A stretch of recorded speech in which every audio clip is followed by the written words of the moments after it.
Boa noite a todos e a cada um dos nossos ouvintes. Espero que nos estejam a ouvir nas melhores condições.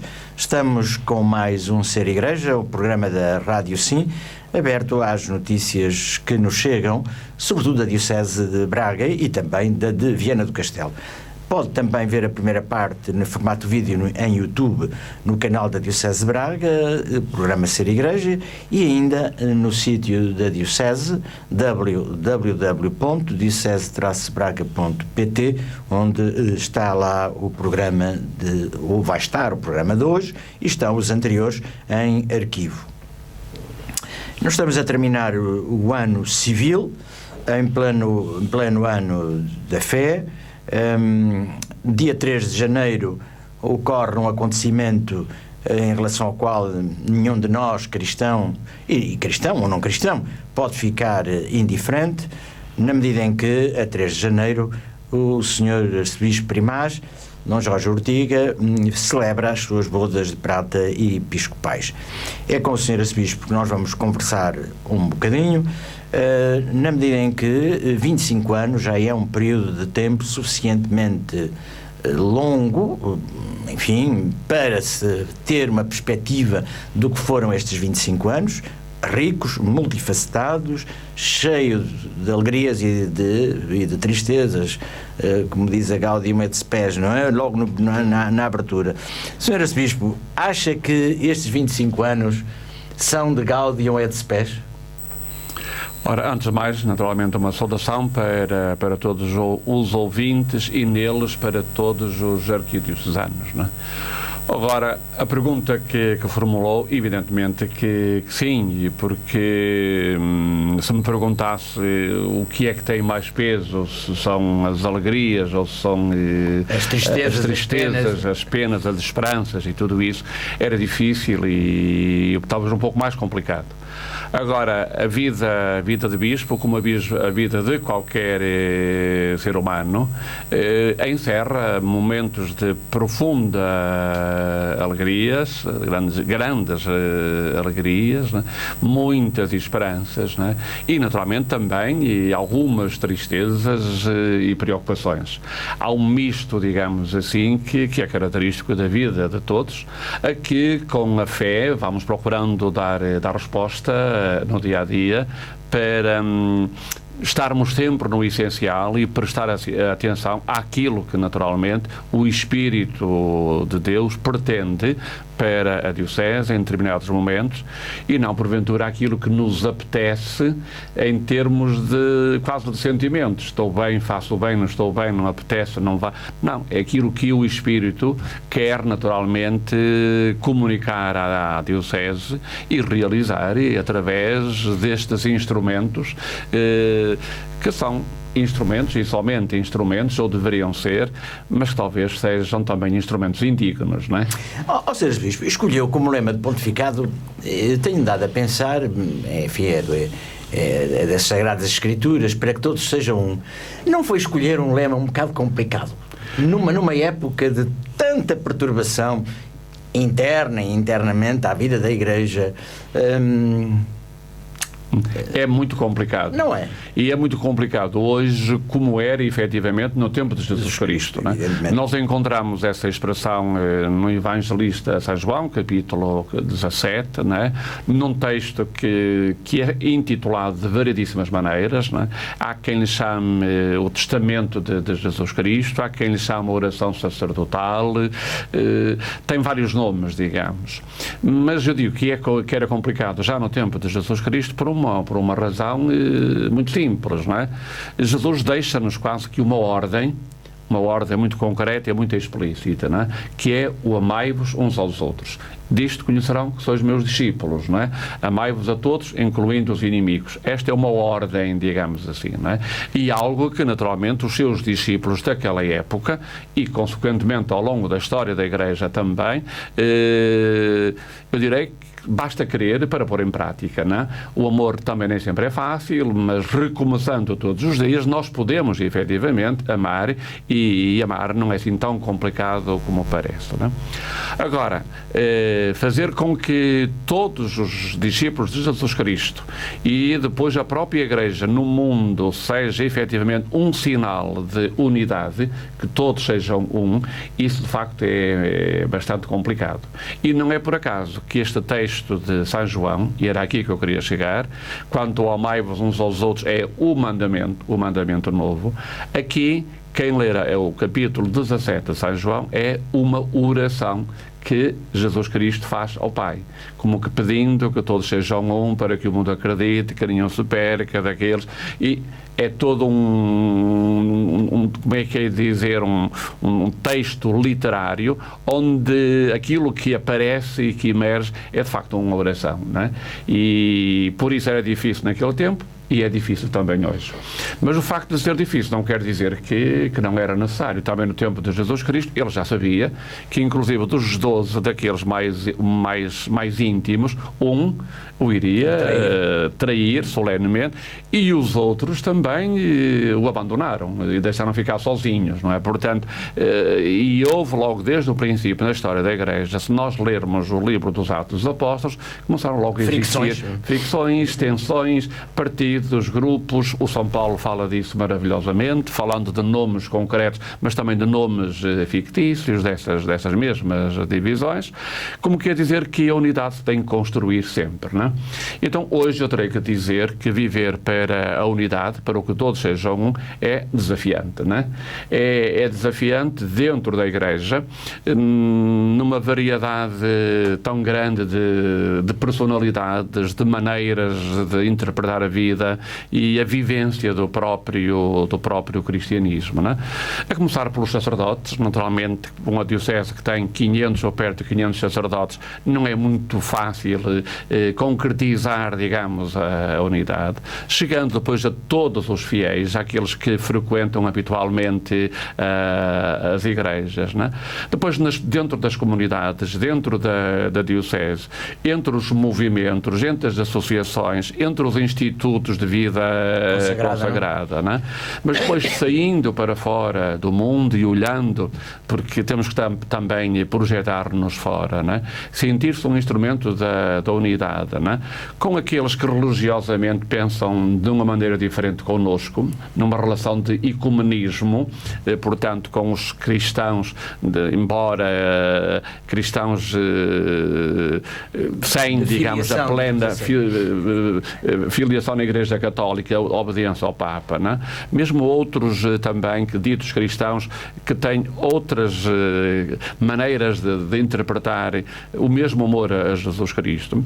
Mesmo no diálogo interreligioso, que foi uma das novidades do Concílio Vaticano II, porque antigamente a Igreja estava fechada, mas hoje está aberta às outras religiões, fazer unidade, construir pontes, aproximar-se, né? Hoje, particularmente com os não crentes, com os indiferentes, como nós fizemos aqui no átrio dos gentios, eu acho que é uma obrigação, é um caminho, né? Isso me permite, digamos, um lema e escolhe-se, eu vou dizer como um projeto, talvez como um sonho, ou então, ainda mais concretamente, como um compromisso, digamos, um querer dar o contributo para que isso naturalmente aconteça, não é? Portanto, é um programa, é verdadeiramente a síntese de um programa que naturalmente não está concretizado, também nem nunca estará concretizado, porque o próprio Jesus Cristo também não o concretizou, não é? Isso é atingir a plenitude do amor que é Deus. Evidentemente, só Deus é que conseguirá realizar. Agora, que se me permitem, pois evidentemente que teremos todos que trabalhar pela unidade, a começar pela família, digamos assim, a unidade dentro da família, não é? Eu acho que esse aqui é um trabalho que, quando se experimenta profundamente, sentimos alegria.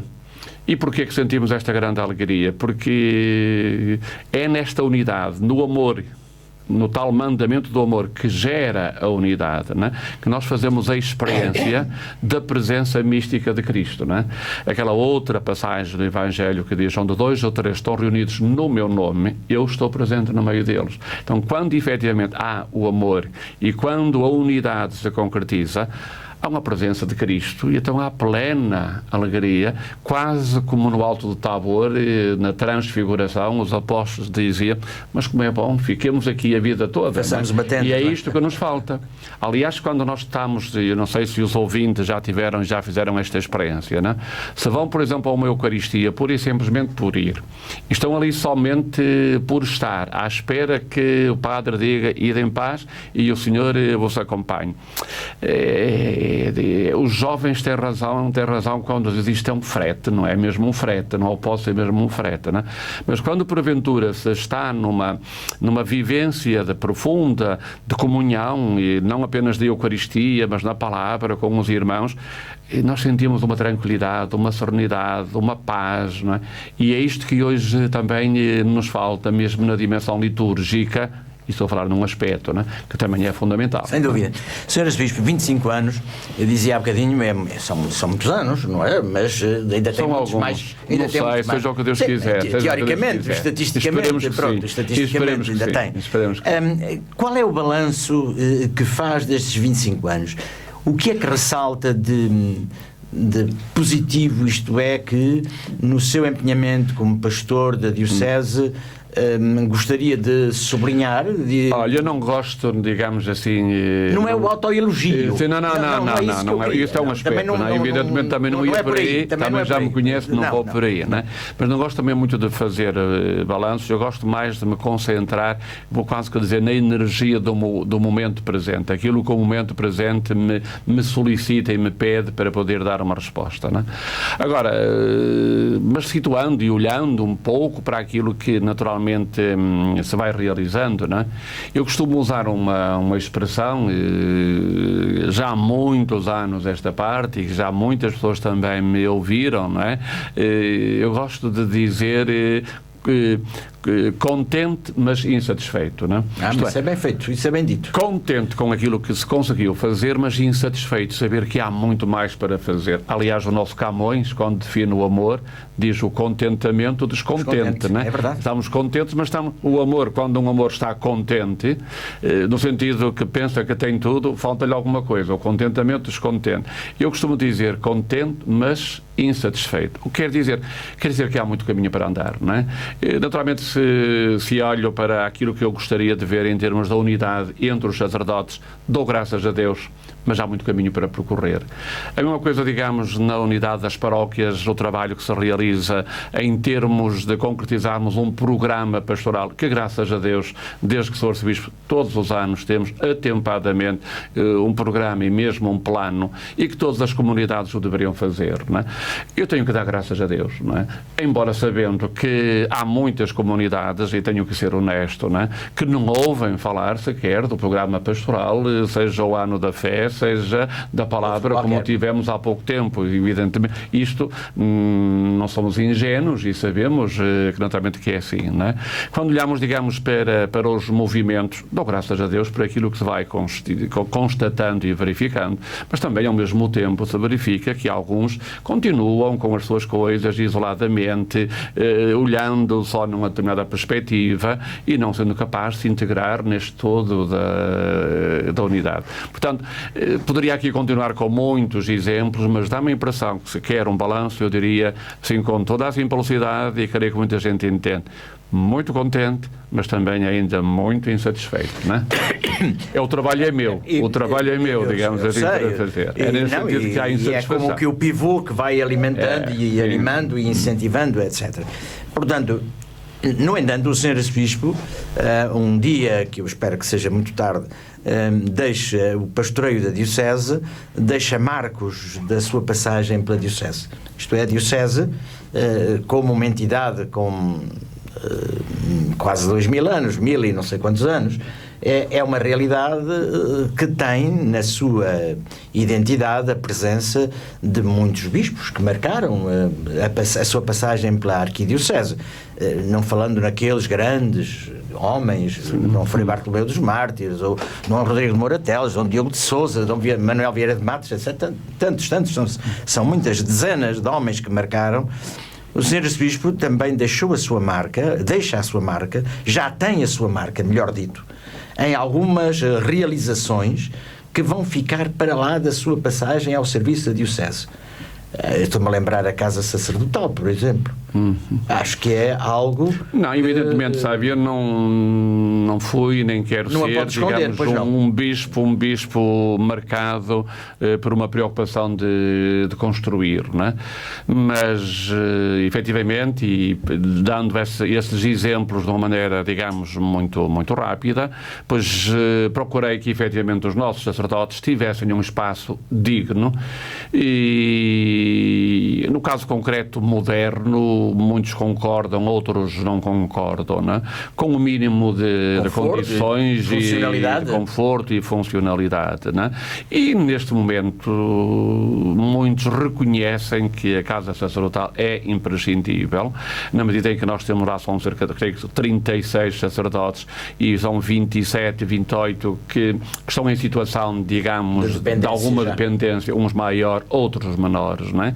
E a mim custa-me, não é, saber que há sacerdotes ainda espalhados pela Diocese a viverem em condições que pessoalmente eles podem dizer que estão bem e que não querem vir para cá, porque se quisessem, com certeza que haveria lugar para eles, não é? Mas quando os visito, pois com certeza que fico ainda um bocadinho triste, digamos, não é?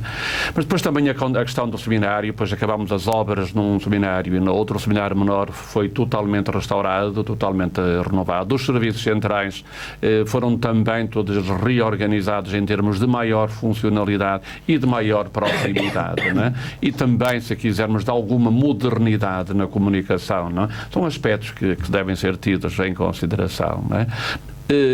Por outro lado, uma preocupação que eu sempre tive e tenho é a questão da formação permanente, seja dos sacerdotes e dos leigos, não é? Que também aqui há uma insatisfação muito, muito grande, não é? Mas criar as condições para que esta formação aconteça, não é?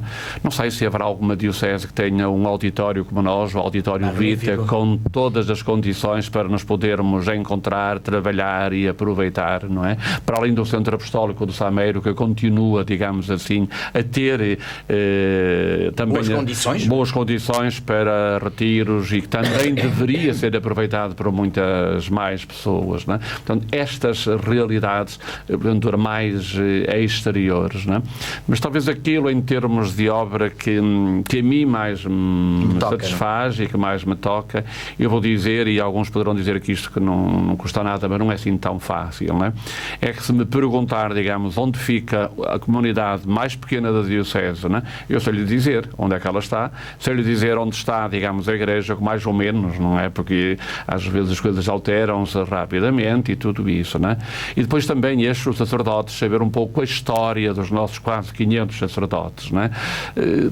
Tive uma boa memória. Hoje já me sinto um pouco cansado, não é? Mas não é fácil, digamos assim, todo este exercício de conhecimento, pois, das pessoas, das localidades, e isto para mim é importante. Porquê? Porque dentro daquilo que eu dizia antes, não é? Para mim o fundamental está na vida, está no relacionamento, não é? Nunca pretendi, ou melhor, quando acabei o meu curso de Teologia, tinha outros projetos que se alteraram, digamos, por completo, não é? E a partir de um determinado momento eu preferi, digamos, fiz a opção por um contacto talvez mais direto com as pessoas, não é? Na linha do amor, na linha da atenção, na linha da solicitude, na linha do espírito de entreajuda. E também neste aspecto, se me permite, também acho que há um pormenor, não é? Que também tem o seu significado. Às vezes não olhamos para ele, mas nesta dimensão social, hoje, nos tempos que correm e antes, acho que temos estado atentos, não é? A Cáritas tem novas instalações e com outras competências também, e a Cáritas dinamiza, parece-me que bastante bem, a dimensão, digamos, caritativa da Igreja, não é? Uma atenção particular, digamos, ao Projeto Homem também, que não é, digamos, do meu tempo, mas a quem lhe digo também. É do meu. Eu sei que é, mas não é do meu tempo, mas nós somos do mesmo tempo também nessa altura dava, mas pronto. Mas também toda uma atenção e tudo isso, né? E, portanto, esta preocupação e sublinhar a necessidade hoje das equipas sociocaritativas nos arciprestados, a reorganização também dos arciprestados, as unidades pastorais que começam a surgir, as residências, digamos, sacerdotais, padres a residir em comum, a fazer refeições em comum. São pequenas coisas, digamos, que ditas assim sem pensar e escrever com a pretensão de ser completo, não é? Mas que são sinais, digamos, de uma renovação de uma igreja que naturalmente se pretende, olha, estamos nos 50 anos do Concílio, que se pretende um pouco mais consolidar, ao mundo, não é? E que eu não esqueço também o sínodo diocesano que tivemos, não foi do meu tempo como arcebispo, mas era bispo auxiliar e eu era o secretário, e tenho que reconhecer com toda a humildade e verdade também que está ali muito do meu suor, das minhas aspirações, e que hoje, se alguns esqueceram, porque nós, a Igreja, somos especialistas em fazer documentos e colocar na prateleira, eu não esqueço e vou muitas vezes lá buscar o que é que ficou decidido, o que é que ficou assente, não? Para ir concretizando sonhos e projetos que não sejam meus, não é? Mas que tenham sido discernidos nesse ambiente sinodal, que quer dizer caminharmos juntos, não é? O Sr. Arcebispo acho que tem feito uma análise muito interessante e com a sua personalidade destes 25 anos, evidentemente que poderíamos falar, mas já falamos aqui muito tempo, aqui há meses, sobre o Átrio dos Gentios, o que foi, o que eles... Essa foi uma experiência para mim marcante, digamos assim, para mim foi uma experiência marcante. Lá está, a Teresa já falava quando especificava um bocadinho a unidade, não é? A unidade dentro da Igreja, a unidade fora da Igreja. Foi uma experiência de fazermos unidade com quem se sente fora da Igreja, não é? E, efetivamente, talvez nem todos acreditassem, muitos tivessem pensado que era mais uma utopia, mas, efetivamente, digamos, os resultados, não é? Ultrapassaram as expectativas, creio que posso dizer assim, e mesmo o próprio Cardeal Rabasi, e o que quer dizer o Instituto Pontifício para a Cultura, não é? Reconheceu que aqui, digamos, este átrio eles diziam-me mesmo em carta que me mandou posteriormente, né? Este teatro em Guimarães e em Braga lhes proporcionou algumas ideias que irão agora ser postas em prática noutros lugares e que até agora não eram, digamos assim, não é? Portanto, são coisas naturalmente... sem querer, estamos a fazer a ponte para outra realidade que eu gostava de abordar com o Sr. Arcebispo. Se nós estivermos a falar da vida da Igreja um pouco virado para dentro, o Átrio dos Gentios abre-nos como que a porta para o exterior, a porta da fé que estamos a viver este ano, no ano da fé. O Sr. Arcebispo, quer como Presidente da Conferência Episcopal, quer como Presidente da Comissão para a Mobilidade, quer como Arcebispo de Braga, tem do mundo que o cerca, que nos cerca, a sua visão, e faz dela uma leitura cristã. Neste momento, e agora já não é tanto exclusivamente ao Arcebispo de Braga, ao fiel batizado que eu me vou dirigir, mas ao cidadão que não renega, pelo contrário, vive a sua fé. Qual é ou quais são as grandes interrogações do mundo contemporâneo? Portanto, como é que, com os seus óculos de cristão, de pastor, vê o mundo que não é o mundo da Igreja, mas em relação ao qual a Igreja não é alheia, não pode ser alheia. Não, eu acho que há diversas características que são comuns e qualquer analista as faz, não é? Em primeiro lugar, a ideia da globalização, este mundo que hoje é uma pequena aldeia, não é? Porque faz com que naturalmente estejamos próximos, não é? Dentro deste fenómeno da globalização, a questão da indiferença religiosa religiosa ou da secularização, portanto, uma certa tendência, não vou dizer que seja imposta, mas em algumas ocasiões, sem dúvida nenhuma, não é? Porque a secularização, eu aceito-a, e acho que quando significa esta separação de dois poderes, agora quando entramos no secularismo e nós hoje verificamos que isso está a acontecer, e de que maneira, digamos assim, não é? A Igreja é uma parceira. Se no passado ela tinha o seu espaço, digamos, privilegiado, hoje não o tem, quer queiramos, quer não, digamos assim. A Igreja nem sempre é vista como, sei lá, como alguém comprometida com o bem-estar, digamos, do povo e da sociedade, talvez por culpa própria, não é? Portanto, todo este indiferentismo e este secularismo, não é? Reinante, digamos assim, não é? E naturalmente que tudo isto vai fazer com que, sei lá, mesmo o número dos cristãos ou daqueles que se confessam, e depois muito mais daqueles que confessam cristãos, não é? E mais daqueles que também, digamos, dizem abertamente que não são, porque depois também vai naturalmente crescendo, não é? E por isso mesmo a Igreja hoje não pode ser de maneira nenhuma uma Igreja que se fecha dentro dos templos, mas tem que ser uma Igreja que anda, não é? No meio dos problemas das pessoas, procura conhecer. E tem essa obrigação. Sobretudo essa obrigação, digamos. Hoje, mais do que nunca, o pastor tem que ir à procura das ovelhas, não é? O Evangelho é eloquente em todos os sentidos. No passado, talvez, nos contentássemos com as 99, não é? Hoje, a contagem já não ia para os 99 e para o 1. Mas ao contrário. Se não for o contrário, também nem tanto. Mas pronto. Mas temos que sair à procura e estar em diálogo, essas coisas todas, não é? E, infelizmente, digamos, talvez eu ia dizer outras coisas, mas não vale a pena ser pessimista, não é? Agora, que nem sempre é fácil na Igreja desempenhar a tarefa, né, de querer, por exemplo, ter diante de si uma doutrina social da Igreja, né, e falar com objetividade aquilo que a doutrina da Igreja é e propõe, não é? E fazê-lo com o desejo de cidadão para contribuir para o bem-estar do povo, né? Na lógica de uma preocupação pelo bem comum, pela centralidade da pessoa humana, de toda e qualquer pessoa, sem excluir absolutamente a ninguém, não é? O procurar, por vezes, denunciar certas situações de injustiça e desigualdade que são feitas hoje a nível nacional, a nível local, pelos nossos políticos, autarquias, e quando nós falamos com toda a inocência e com toda a vontade de ajudar e emprestamos a nossa voz aos mais simples e aos mais humildes, e tantas vezes somos julgados e até criticados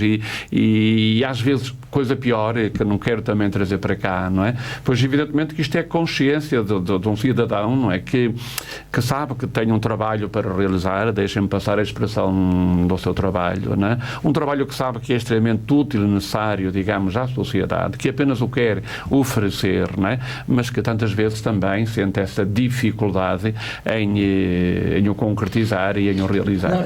Não sou pessimista, antes pelo contrário, mas acho que o realismo é isso.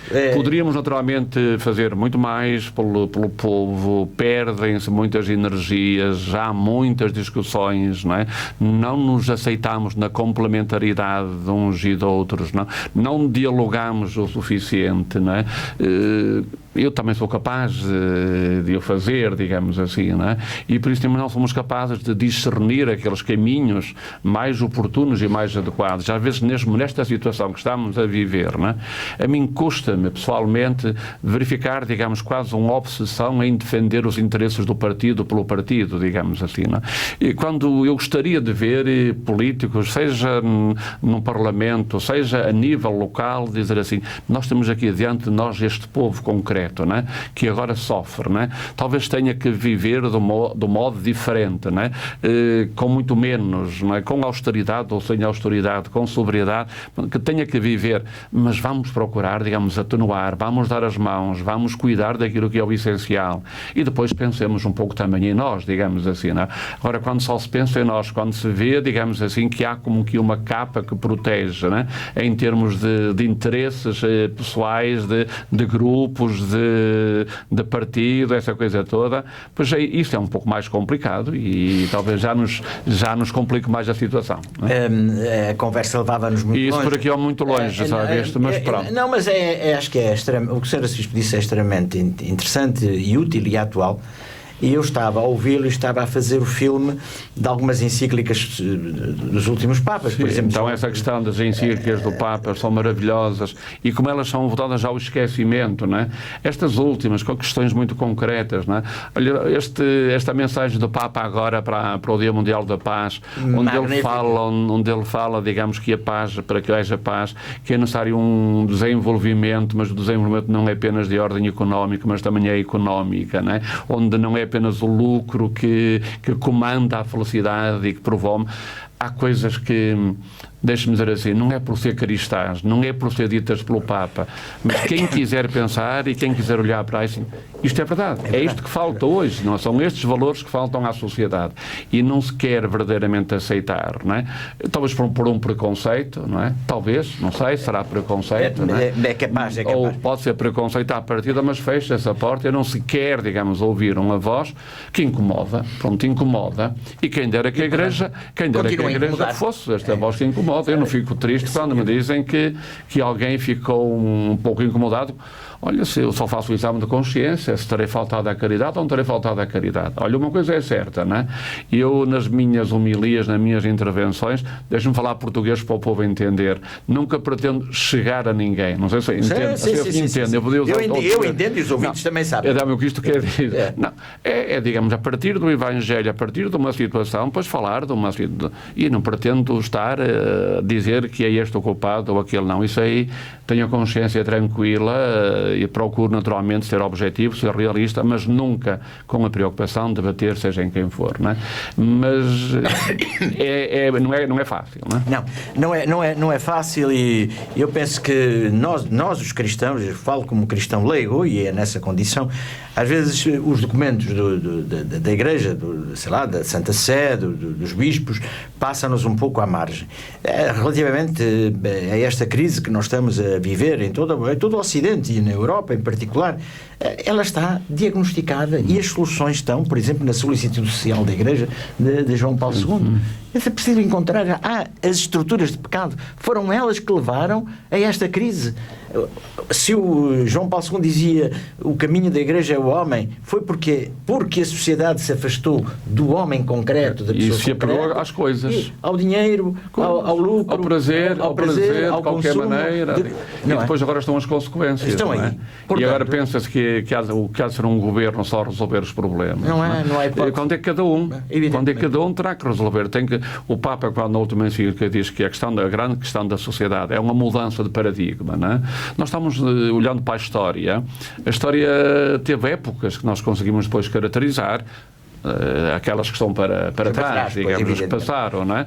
E agora acabou um ciclo, vai começar outro, quer queiramos, quer não, totalmente diferente. Isto é importante para a Igreja, mas é importante também para a sociedade, não é? Mas não podemos continuar com os mesmos mecanismos, não é? Tentando defender as mesmas regalias, não é? Mas sabendo que não vai conduzir a parte nenhuma, não é? Sr. Arcebispo, no dia 3 de janeiro são 25 anos de bispo ao serviço da Diocese de Braga sempre, como auxiliar e depois como arcebispo primaz. Há um conjunto de atividades que vão assinalar a efeméride, um encontro de padres e religiosas no Salão de São Frutuoso, depois às 17 horas uma Eucaristia solene na Sé Catedral, 19h30 o jantar convívio no Seminário Conciliar, 21h30 de novo na Sé para um concerto de homenagem ao arcebispo Dom Jorge Ortiga. Sr. Arcebispo,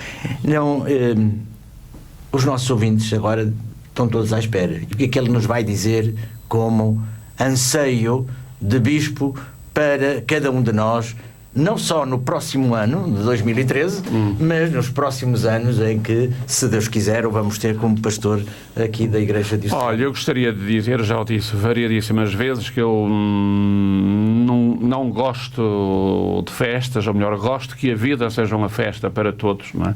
Mas não gosto de ser objeto, digamos assim, dessas festas, não é?